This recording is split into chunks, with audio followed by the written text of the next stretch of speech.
Welcome to the Good Shepherd and the Child podcast, where we explore the spirituality of the Christian child through the method of the Catechesis of the Good Shepherd. I am your host, Carrie Mecki-Lozano. Today we have Joel Musser and Matthew Irwin on the podcast to talk about men in the Catechesis of the Good Shepherd, the benefit of having that full image of God reflected back and having both men and women present in this work for the children, and what we can do to encourage more men to be a part of this work. Summer is fast approaching, and we know that there are formations available of all levels all over the country. And so we really would like to encourage the men in our community to participate in these formations, both for your own benefit, as well as the benefit of the child and the program. I hope you enjoy. Joel and Matthew, welcome to the Good Shepherd and the Child podcast. Awesome. Thanks so much for having us. Yeah, thank you. Before we get started, would each of you tell us just a little bit about who you are? My name's Matthew Irwin. I'm a husband and a father of 6 and a catechist. And I'm really blessed to also serve on the Board of Trustees for the last few years. And I currently live and serve in a bilingual community in Naples, Florida. My name is Joel Musser. I'm the Director of Catechesis of the Good Shepherd in Durham, North Carolina at Immaculate Conception Church and Immaculata Catholic School. I've been in this position for 10 years. And yeah, we have a large bilingual and multicultural community. Do you have CGS at the school? We do, up through 4th grade or 5th grade. Oh, that's really neat. And you're both trained in all 3 levels? Yeah, I've been really blessed to, for the last 10 years now, to be formed and to serve in levels 1 through 3, and more recently our seminal infant-toddler work. So it's been a real delight in my work with kids and my professional work, but also just really in the life of my family. Yeah, I've had all 3 levels, and I'm currently in one of the infant-toddler courses, and I'm a level 1 formation leader as well. Can you tell me how you got involved in Catechesis at the Good Shepherd? Yeah, for me, I read an article years ago and was just totally captivated, but didn't know anybody who was involved in the work, who'd ever heard of it. And as the way God works, he called my wife Camila and I to mission in Comayagua, Honduras. And we just happened to stumble upon an atrium that our neighbors, the friars, were a part of in the past. None of them were even there engaged in our work anymore.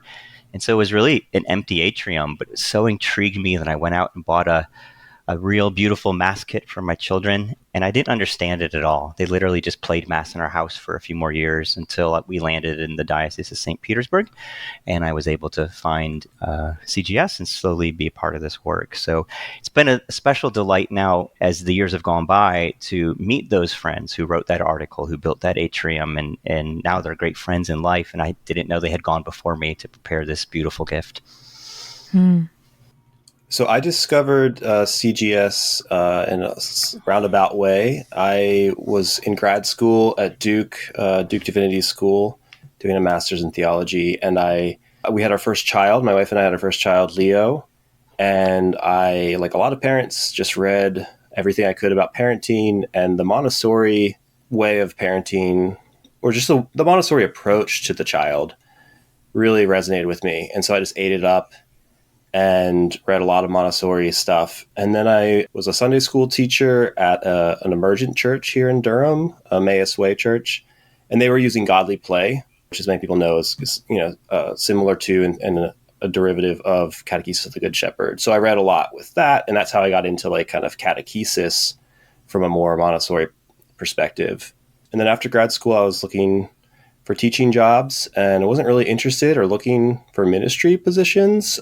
But my wife saw an advertisement in our church bulletin because Lynn Worthington was doing CGS here, and she was looking to retire. And my wife was like, "You really should look into this. This sounds really interesting." And that's how I learned about CGS, was with the job posting. And I had already known Montessori and familiar with catechesis, and I was in grad school for theology. So it was really neat just the way that it all kind of came together, the Montessori and the theology. And then I started reading about Catechesis of the Good Shepherd. I'm like, this is incredible. Like, it's so rich on both a pedagogical, but also on a theological level. So It was just like the Holy Spirit was leading the whole way, obviously, but it took me a while to figure out what was going on. It's always fun to kind of look back at your story and see we've referred to the golden thread in level 3 term, right? But to see the golden thread of your life, this story that you've been telling with God, to see the pattern that he's been leading you to this place, it's just always neat to me to see God's plan slowly unfolding even within our own lives like that. It's beautiful. Yeah, I've been thinking about a lot the last year or so, the golden thread of my life, finding this beautiful work. But it's really, then you look back, you're like, oh, he's been calling me in a particular way all this time in my life to be a father and to be a catechist. Like it began at my first communion. And, when I was 10 to 14 years old, it was a particularly rich time when a lot of things kind of like burst forth or bloomed, that I fell in love and really began to read the Bible or to serve as an altar server at liturgy. And honestly, the big one that we still talk about from time to time in my family is just when my baby brother was born when I was 11, it changed my life. And I was there, ever present, in the way I see some of my kids now with our newborn baby. And I didn't know at that time that God was, helping me to understand my vocation to fatherhood and the life and mission of the church that I would share in as a catechist. But then you look back and it's so clear, right? Yeah. And these moments you just see all the pearls along the way when you can look back like that. Years later, I was serving in El Salvador, and I remember my adult partner and I, we were supposed to go and knock on the doors and work with adults in the community. And I just heard clear as day this voice, look at that little girl on the street corner in San Salvador. And kneel down and talk to her and listen to her. It had nothing to do with me. It was just this gift of God, like opening up this call little by little. Notice the little ones, and it was waking up in my heart this call to be married, to be father, and to be a catechist. So it's just awesome to see how God works all the time in our lives. So how has the formation with Catechesis of the Good Shepherd affected the rest of your life? Yourself as a father, as a husband, and also within your work within the church, how has this formation affected you in those ways? All the time in the life of my family and in home, I can step back and say, wow, that wasn't very Montessori. but I feel like there's been this gentle, clear, powerful call of who I am to be as a husband and a father. Our formation, my wife and I both have been formed in this work.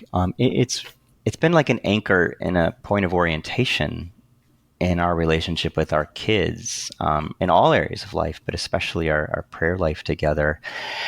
And maybe another way of getting at it is I just can't imagine what father I would be to them if I didn't have this formation, to really wonder at what God is doing in their life and who they are, to really appreciate the mystery of who this human being is. All of us can so easily, especially in our culture, we kind of want to make our children into what looks successful on a resume or many versions of ourselves. But to really just have this deep commitment to the dignity of this child from the very beginning. Little Michael in the womb or just newly born, that God's doing something, or like just to have that, to turn the gaze upon the children in my family and wonder and pray with the Lord, help me to walk with them, to guide them. I don't know what kind of father I would be if I hadn't had my life enriched by this formation experience of serving with kids.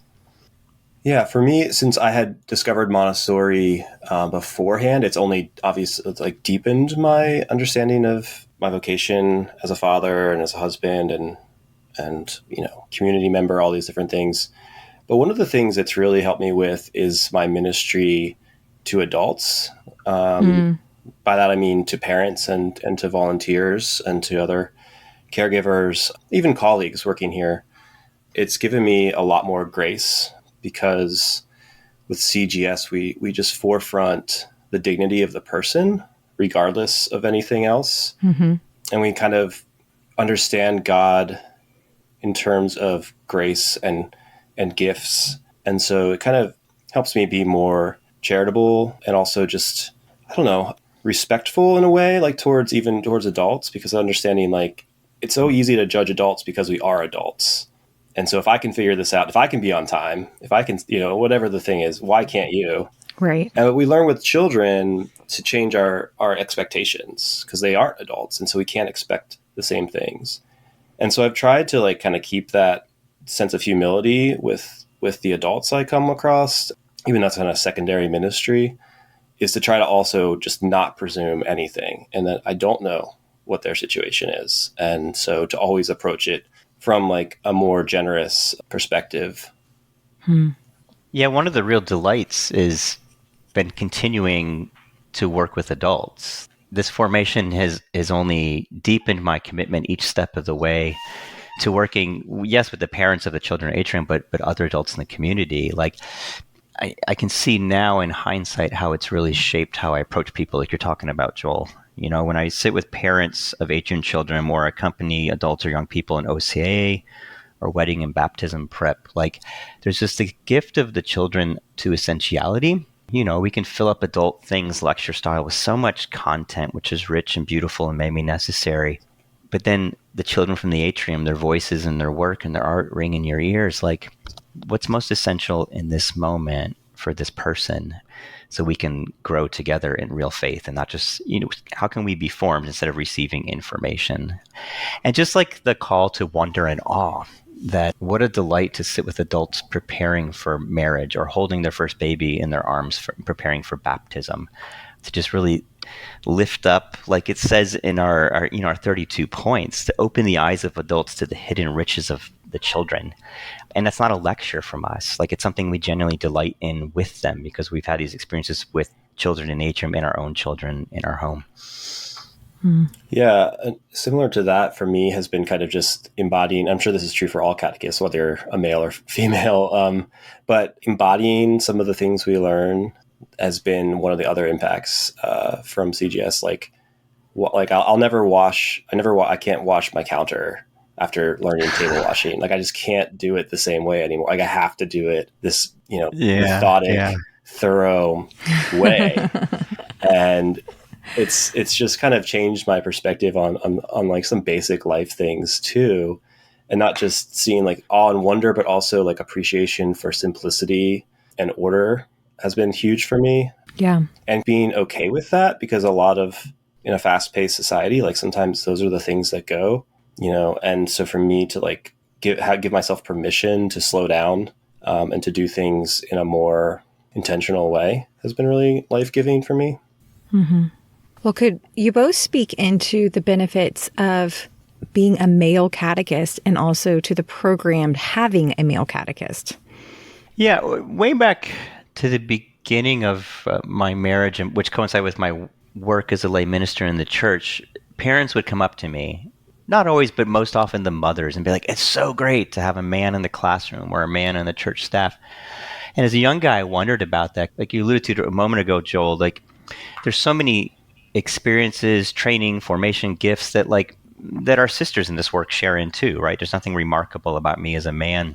So I've really wondered about that. I think for me, I realize that by caring about the children in my home or my parish or society, it's maybe keeping me anchored in something that's, as men, is a little easier to let go of. It can become easier sometimes to let my wife or the women in our parish care for the needs of young children, especially the youngest. But something would be missing. Something would be half. We would only be presenting half of the story there. So by men being in this work, whether behind the scenes and literally building an atrium or building materials or in a more hands-on way each week with children, it's an orientation to reality. That this is what a family, this is what a parish, this is what the church looks like. It's men and women together embracing this young life and mentoring, discipling this young life. That's that powerful picture of the family that images God himself, who is Father, Son, Holy Spirit, this communion of persons. Yeah, and I do realize, I've gotten so many questions over the years. I could tell that men in general, whether they be laymen in the pews or maybe even some of the priests I've worked with, can't quite understand why a guy would work with children in a typical classroom or in the atrium. And for me, it's just been a delight to, these things are changing in our culture some. Young dads today are involved in some aspects of the lives of their children that just culturally weren't the same 50 years ago or 100 years ago. And so maybe it's not so startling and different anymore. Yeah, when I started as a catechist, I didn't really think much about being a male catechist. And so I haven't really thought about it too much, except that, like Matthew said, people often make comments, whether it's fellow catechists or parents. And then I started to like pay attention to it. And it is interesting. There are different gifts that men bring, that, especially with the older child. I think there's a different gender dynamic from an adult male than an adult female. And it's certain children just resonate differently. Mm-hmm. And I think one of the virtues of having men in roles that are traditionally jobs that women, or roles that women would fulfill, is it does allow a broader view of the kingdom, and the potential that I too could be a teacher, or even just that they look up to that person in a different way. Like they see them as a model. In the second plane child, it's like, they're looking for heroes. Mm-hmm. And I think the opposite is true too, of having women in certain roles allows other children to look up to them in a different way. There are certain ways that the older child relates, and I think especially for certain boys, they can relate in a more positive way. Mm-hmm.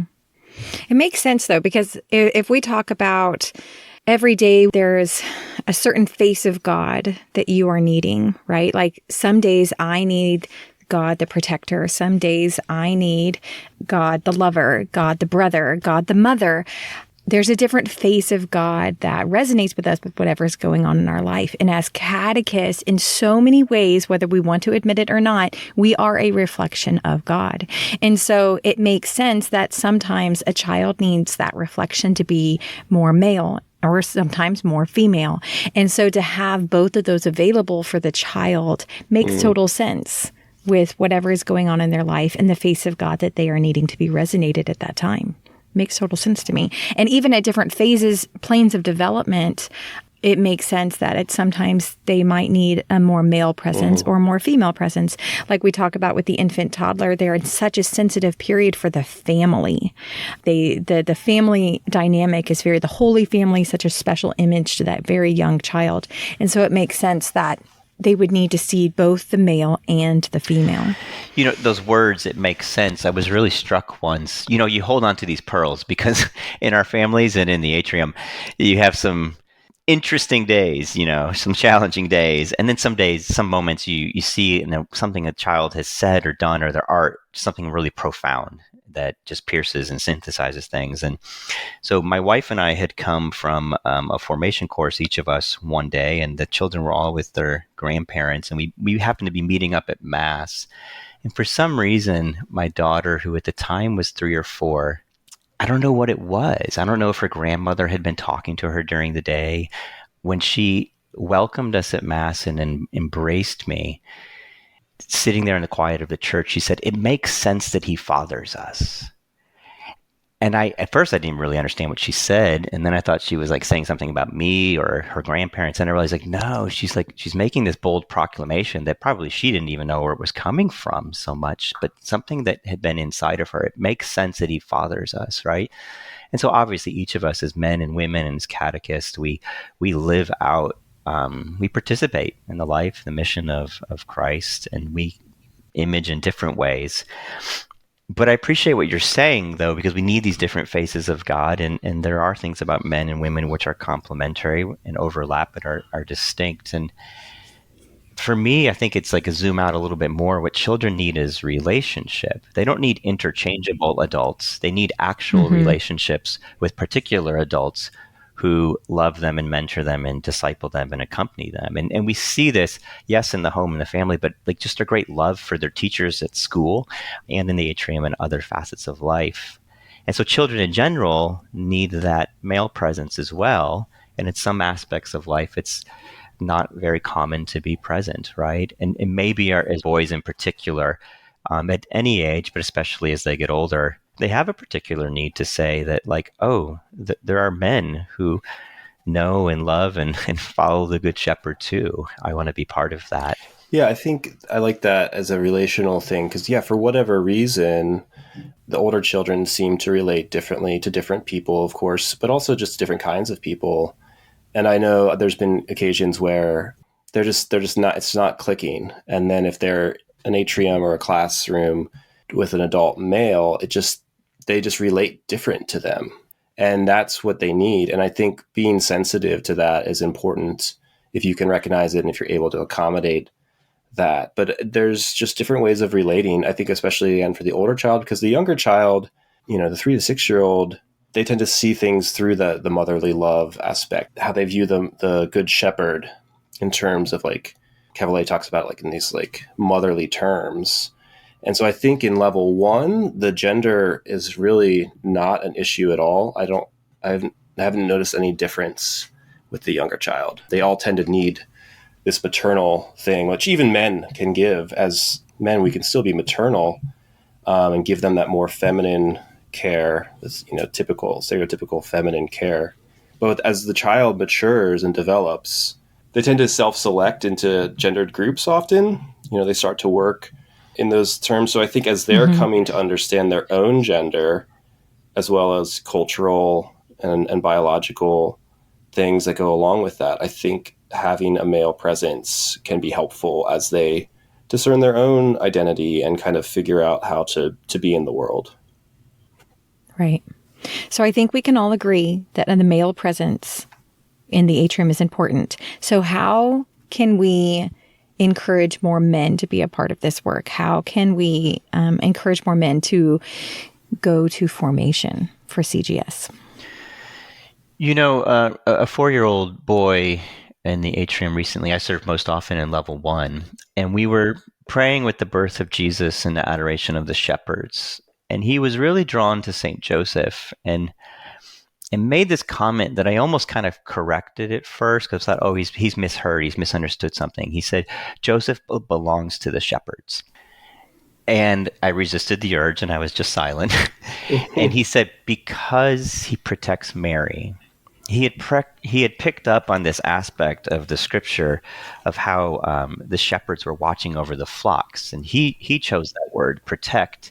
And so he immediately saw this correspondence between Joseph quietly standing by there at the nativity of our Lord and the shepherds. And I've been thinking about that a lot, especially with this question then of okay, how do we invite men into this work in different ways? And there's something fundamental about men, whether we're talking about pregnancy and childbirth or the religious potential of the life of our children and how we accompany that in the atrium, that men have this vocation to protect. And it's not some big burly macho man at the door protecting, although sometimes there's a need for that, right? But there's a particular role for men to protect and promote what is going on in the mystery of the child, right?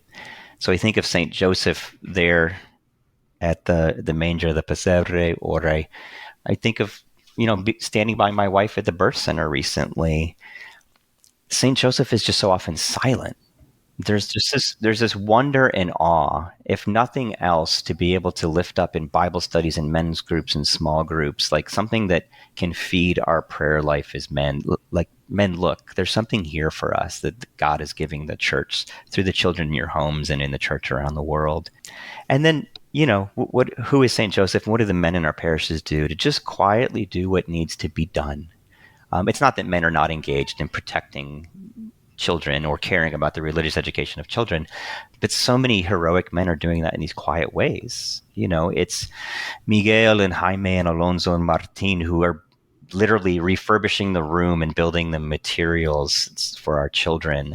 And so there's a work of prayer, there's a work of building materials, but there are many who have gone before. And so I would just say to our brothers, you're not alone. If you feel called, all the way from Tim Bell in California to Don Martin in Georgia, from Dan Teller in Ohio down to Father Curtis Caro in Florida, there are many men involved in this work. So don't feel like you're alone. Don't think you're a pioneer, but come. There's something here that richly feeds our own prayer life, our relationship with God, and something we have to give that the children in our homes and parishes are waiting for. Yeah, what I like is working with children is it really does lift up the good things about some of these typical strengths of the different genders without kind of solidifying them or kind of making them into limiting them, because like Joseph and like Christ himself, they challenge the notion of what it means to be manly, right? And it's really neat to see that play out in the space with the children in the atrium, of lifting up figures like Joseph as a model for us to follow, which is not the kind of model that society offers. Yeah, if we live in this simplistic or binary that like this is men's work, this is women's work, or if you're going to, help children, you're going to be more feminine. Like there's just so much more variety in how God's working in each of our lives as men and women, and each of us as individuals in that way. With the birth of my son recently, it was such special moments there. The day he was born and in those first days and weeks, one of the things I really delighted in was just to watch him and look at him and sing to him. It was especially beautiful because, a year ago on Ash Wednesday, my dad was dying. And I was singing many of those same songs in prayer with my dad in those final days. So I was thinking a lot with my dad. He was present. He's my son's namesake. And, my dad he was a handy guy. He wasn't a woodworker. So he has not actually made any of the materials in our atrium. And he was very involved in the life of his parish, but working with children was never his particular call. But in hindsight, you look back and you see all of these ways that my dad was nurturing me that are not stereotypically feminine, and they're not some, macho man simplistic version of what it means to be a man either. It's kind of silly, but honestly, when I think about with my dad is less Montessori and more Dan Fogelberg. My dad had this gentle means of sculpting souls. And you can think back over the lifetime. And that's what, men in our communities and families are already doing so well. And to just continue to call that forth, we need that gift more. And we need it with younger and younger children, because that season of life is important, but also because those young children, and particularly those young boys, when they get to be that level 3 age or adolescent age, they're wrestling with questions of vocation, and they need your life and your faith and your witness there to sculpt their souls, to allow the Good Shepherd to work with you and through you to mentor and disciple them. Yeah, and I think that's a good point, is that many, like obviously Matthew and I, we work, our main job is the church, is the catechesis, but there's tremendous men volunteering as catechists, and to see that as a part of someone's vocation, that, you don't either have to be a priest or a full-time catechist if you're interested in, if that's what you feel like God is calling you to. You could still be called to be, a doctor or a fireman or whatever, and also contribute to the life of the family, the life of the church, maybe catechesis. And so it kind of, again, gives you a view of the church that, broadens your understanding of the different roles that we all can fill, and the different ways that, the different members of the body contribute to the whole. And so in that way, it's also pedagogical. Like we talk about how the environment, is so important. Well, the catechists in some ways are part of that environment. And so having, being intentional, if you can, about having men involved would be great. In terms of getting more men involved, I think one of the ways to do that is to try to capture men when they're more likely to do that. And in my experience, that tends to be around their own children or if they're grandchildren. So if you can, during baptism prep or some way, try to elicit volunteers then. But what works for us here at our parish is having the parents of the children stay once or maybe twice during the year at least, just to observe the children. And sometimes just bringing in a parent, they kind of like Matthew, they see this space and they're kind of taken aback by it, like how intricate and just well thought out and beautiful it is. And that's how I've gotten a lot of volunteers, by just having them first as parents who maybe they stay if you have a catechist out, and then eventually they are volunteering every session, or they want to do the training. So if you can bring them in as parents, because they also, one of the things I like in the formation courses is people tend to get as much out of it as a parent than they do as a catechist. Obviously they're connected. Right. So I think working off of the father and trying to help them understand, like, you're going to grow as an individual in your own spiritual journey. You're also going to grow as a father, and you have this opportunity to minister to children, which is a real gift. So that's one of the ways you could do it. Sometimes you have to just literally pull them in. Yeah. We've done that too. Where you're just like, we need catechists. We need warm bodies. Can you please help? And sometimes you can, especially I imagine if you're starting an atrium, you really just need to ask people. Yeah. Yeah, God breaks through and does surprising things, right? So simply giving an announcement for all, and more importantly, giving a personal invitation and not neglecting to say, hey, maybe this man who's such a great guy, let me just ask him if he would be open to something, maybe a different age group than he's thought of serving. I love the idea, Joel, of inviting men in particular in, along with other parents to observe. And of course, materials making. Or just preparing the space. Like, it was beautiful here. I forget the reason why. I was probably grabbing coffee. If you know me, I was probably going to get coffee for the guys, and we were gathered to do floors and painting in this room that would be our atrium. So I came a few minutes late, and my brother Miguel was praying for the children who would be served here and their parents. And it was so beautiful because Miguel did not know that that's where the prayer table would be someday. So Miguel had such an important role to play, and it just began with, hey, can you help me paint and put in some floors? The other one I really enjoyed, in particular my time in North Carolina, and again, we're just beginning in a new community here in Naples, is just to sit with parents in small groups while their children are in the atrium. So sometimes in the life of our communities, this means like freeing up a catechist who serves at a different day and time of the week. So you have a trained catechist, a formed catechist to be present to parents. And what I liked about it was it wasn't a CGS small group per se, right? It wasn't like everybody was looking to Matthew to be the teacher, the leader, that all we were going to do is talk about Atrium, CGS, Montessori. Instead, we were doing the same thing the children were doing upstairs. We were thinking together, listening to God together about the scriptures and the liturgy. And so Matthew's in that circle, and Matthew has had these beautiful experiences in formation and with children. So I just naturally shared about the atrium. But the other adults in the room too have their own wisdom and life experience and thoughts to share, right? And so for all of our parents, but particularly for men, it just opens up this space where, like, okay, so maybe you don't yet or don't instantly connect with young children or the idea of serving in religious education in some way, but tell me what you're noticing in the scripture, and what are you noticing in the lives of your children right now at home? And it's like, again, it's that thing of opening up the eyes of adults to the hidden riches of the child. And we're doing that together on this really equal plane. Each of us there as mothers and fathers, as adults, have something to contribute to the conversation. Those are great ideas. Yeah, that's awesome.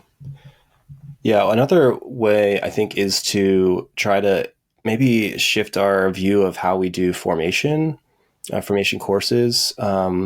What I've noticed that a lot of people that do formation have already drank the Kool-Aid, and they're 100% in already. And I think finding a way to make it a little bit more open to people who might not be 100% behind Montessori or this approach or working with children at all.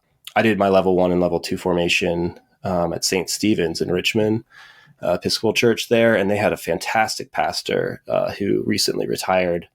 But he would have all of his curates and deacons, any new staff at their Episcopal church had to take the CGS formation because it was so important to the life of their community. And they wouldn't do the entire thing. Like they wouldn't do all of the practical life and kind of hands-on, but they would do about half of the time or the mornings with us, as I recall. And it was so beautiful. And they would say that they often learn more than in seminary, not whole scale, but that some of the things, the way that we present things and the way that we view God through the eyes of children is really beautiful to behold. And even though most of these people were ministers for their adult community, they benefited just from the theological formation and the spiritual formation of it. So we've done that here. We've tried to do that here. Recently, Katusha Alave, my colleague, she had a bunch of men from our Emmaus group, which is a Latino faith formation group, and the men have theirs and the women have theirs. And part of why they get together is to do formation. And so she had them come and join our course as their formation. And not all of them wanted to or became catechists, but a couple of them did. And at the very least, it kind of opens their eyes to see what we're doing in the atrium, and who knows what seeds that's planting for their own lives as fathers or in their own vocations. But sometimes just pulling in people and just helping them see through the eyes of children, and without the expectation that they need to volunteer, I think is another way just to get people in the door. Right. I agree with that. Convert their heart, like capture their heart. Let them fall in love first. And then just like we do with the children, once the love is there, then you want to respond to it. Right. So it's the same thing with adults as well. And another, whenever I think about in helping to encourage more men in formation, we have to look at formation differently in a very practical way. So whenever we do formations that are 6-7 days long for part 1, part 2, whatever, that tends to be harder for men than women, especially if we have more stay-at-home moms that are going to formations when they're 7 days off, or they're taking off a lot of work. So if we want to make it more conducive for working men and women, then maybe we need to look at the Saturday model, like every Saturday for a year, or just looking at it a little bit differently to encourage a different population to want to be a part of formation with us. For sure. I've thought about that a lot, especially as I learn more about the early days of CGS and how wonderful it was that these women could go to Rome for such a long time, and it was a different era back then. And even I've found we do a lot of weekend models for formation courses here. And for men, it's a lot easier, especially if you're, depending on what kind of work you're doing, it's a lot to ask someone to give up a whole week of vacation so they can spend it in the church. Right. But I've noticed too, it's also true for the women in our parish, that there's a lot more women working who also don't have the luxury to take off or to not have work obligations or to have flexible schedules. And it's also a socioeconomic thing. I think it's a matter of justice that we try to think creatively in ways to provide the formation that aren't excluding people just because of where they are socioeconomically, and that works for both men and women. Right. Being sensitive also to childcare is another thing. I think broadening our conception of who is in these formations, like who is this for? We need to think more about that. Again, like people that often take the courses have already drank the Kool-Aid. So you're already working within a very select group of people. So if we're trying to expand the tent, if we're trying to reach more men in particular, bring more men in, we need to rethink how we do formation courses, for sure. It's really a reminder, too, that we've got to do the legwork in a personal way between I have found this great work and will you come to this big formation course? It's all the things like Joel, a beautiful example of going and speaking or Katuska sharing with folks from Emmaus. I've had the opportunity to do that here in Naples, like to make yourself available to all the groups in the life of your parish and your community with no expectation of coming to a formation. But then maybe a next step is to offer a mini retreat or a seed planting or a come and see what is it about. So maybe that's just a tour of the atrium, or maybe that's an actual event for an evening or a weekend. So you can try it out and learn a little bit more before you actually come to a formation course. Right. I love that. A baby step. And I think there's some sensitive periods for adults as well that they would be, and Joel, you touched on this a little bit, that they would be more potentially interested in what we have to say or what we have to show them that the child can teach us. And I would say that's when you have your first child, especially.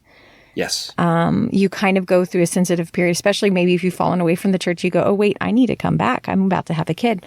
Or baptism prep classes, those kind of things. But also any of the sacraments, parents, you kind of can hook them at those times. So if you can capture their hearts during these quote unquote sensitive periods in a parent life, then maybe that's that baby step of going from 0 to 100, which is formation. That's a big step. Going to 12 days of a level 1 formation is big.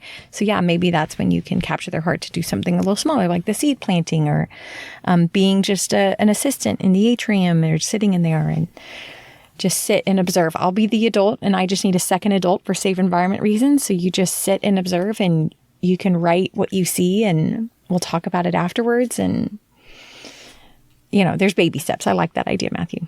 Yeah. And I think also just sharing like the wisdom and the spirituality that we have with other people without the expectation is also important. I think we have this great gift, and I think we can hold it to ourselves. I think we shouldn't just share it with those that are interested in volunteering or serving. I love the idea of just sharing that with others without the expectation of a return. Right. So we've had catechists do the Pentecost celebration for an RCIA group or for a different a women's retreat. And it's just incredible for them. They've had such a moving experience with that. And that was it. Like, that wasn't so they could then volunteer. I think too, just kind of, and especially maybe with men, that takes the pressure off because they don't have to already commit to volunteering in order to benefit from the spirituality. And maybe they do, or maybe they think of other ways they can help, like woodworking, or construction of, painting or whatever, but maybe they don't. And it's just a gift that we can give. Mm-hmm. Yeah, I agree. I have found that confirmation, there's a lot of ways that we can use some of our presentations with confirmation kids as well. Just always be careful that our work does not turn into lessons. I think sometimes we can be like, oh, like the books in the Bible work, I will give that. That will be the lesson for the confirmation kids.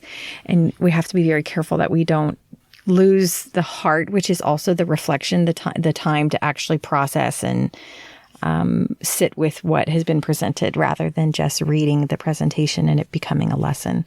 But I agree that there are so many things that we do in our work that can be used outside of the atrium to help us all fall more deeply in love with God. For sure. Well, is there anything else, guys, that you would like to lift up before we finish today? Be not afraid, men. It's been such a joy, and there's a brotherhood here. Joel and I were blessed to serve as neighbors side by side. There's just a great work to be done, and we can't do it without you. You're going to discover great things. Yeah, we all have different gifts, and I think sometimes people assume that only certain kinds of people or certain genders or certain people with certain gifts or callings are able to minister in the church or to minister to children.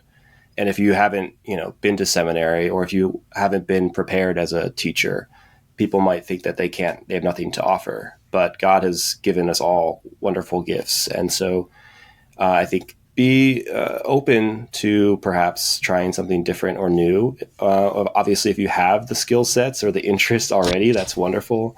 But sometimes I find it's actually better to not have a background in theology or a background in education, because you come in with no prejudice against ways of doing things. It's kind of hard if you're traditionally trained as a teacher to unlearn that way of education. And so if you come in without any background in education or theology, you might actually make for a better catechist than if you do. Mm-hmm. It's easier to be essential. Exactly. Because that's all you can do. And that's the gift of the children. Yeah. So that's another thing is to not think about it in terms of what you have to give, but you can just be a vessel that God can use. Well, thank you both. Thank you for joining us today and sharing your wisdom with us. Oh, thank you for having us. Yeah, thanks so much, Carrie. Thank you all for listening to this week's episode of the Good Shepherd in the Child podcast. In our show notes, you will find information about how to access the audiobook of The Religious Potential of the Child, the 3rd edition, that is read by Rebecca Roitsevich, that is now available on Audible. Also in our show notes, you can find a link to submit a listener question. If you have a question about the Catechesis of the Good Shepherd, we would love to answer it. This podcast is sponsored by the United States Association of the Catechesis of the Good Shepherd. We would like to thank all our contributing members because you are making this podcast possible. If you would like to know more about the Catechesis of the Good Shepherd, or if you would like to become a member, please go to CGSUSA.org. Thank you all for listening. We will see you in 2 weeks. Go and fall more deeply in love with God.